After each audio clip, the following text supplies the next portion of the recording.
Hello and welcome to Woosha Wisdom.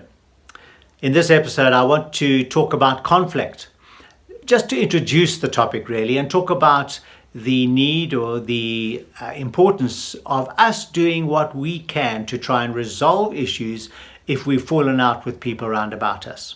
So important that we initiate that. There's such a big topic, this one of conflict, and later on I'll try and give some of the tools that will help us resolve conflict effectively. But for today, I just want to talk about the importance of doing something when relationships have broken down for whatever reason. The Apostle Paul in Romans chapter 12, he says, as far as it depends upon you, live at peace with all brethren. He's acknowledging that it doesn't only depend on you, but he does say, you do what you can. There are times when we might reach out to someone, try and build a bridge or resolve the issue, and they're not willing. They're just not wanting to engage or do their part, and then it becomes impossible. But what Paul is saying, you must do what you can. Whoever is right or wrong, or who you think is right or wrong, or whatever's happened, he is saying, do what you can to live at peace with all brethren. If you're a Christian and you're a follower of Jesus, you'll know that relationships are an absolute priority. The scripture says if you say you love God and hate your brother, you're a liar. The two just do not go together. And if you love God, you will do everything that you can to build a bridge where that bridge is broken down. I want to mention two things that Jesus says in this context. The first is in Matthew chapter 18, and I'll just read it to you quickly. I'm sure you'll be familiar with the scripture. It says, if your brother sins against you, go show him his fault, just between the two of you.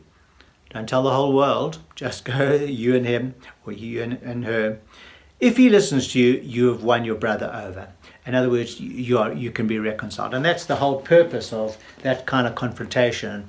If they don't listen to you, Jesus gives you a model, gives you steps that you can take to take the matter further. Bring in witnesses or take it to the church, etc. And I'll let you read that. That's in Matthew chapter 18. So that's if your brother has sinned against you. You've been offended, you've been hurt, whatever it is. He's saying, go to that brother, just privately, just between you and him, and talk to him about what he's done. Talk to him about how you feel about it. The aim is to be reconciled. But it's not just that. In Matthew chapter 5, Jesus says this. He says, if you are bringing your gift to the altar, and there you remember that someone has something against you, your brother has something against you, leave your gift. First go and be reconciled to your brother, then come and offer your gift. I find that such an interesting scripture because what is Jesus saying?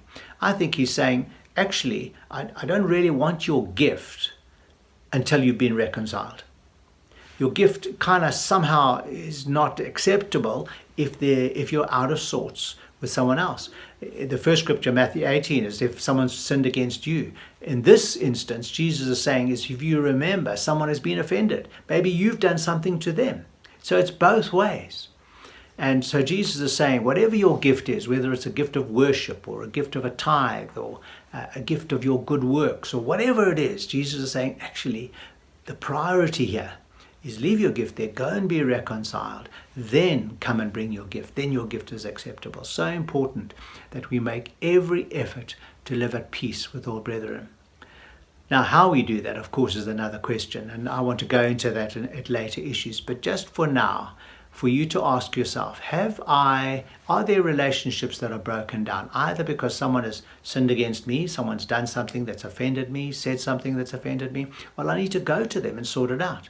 Or maybe you've offended someone. There you remember someone has something against you. Well, you need to go and sort it out. And quickly. If you read further in that Sermon on the Mount, Jesus is saying that the longer you take, the worse the situation is going to get.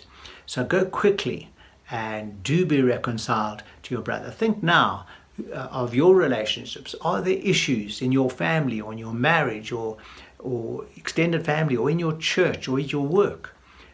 Don't leave it. Don't leave it. Go and do something about it. As far as it depends upon you, live at peace with all brethren. I hope that's been helpful.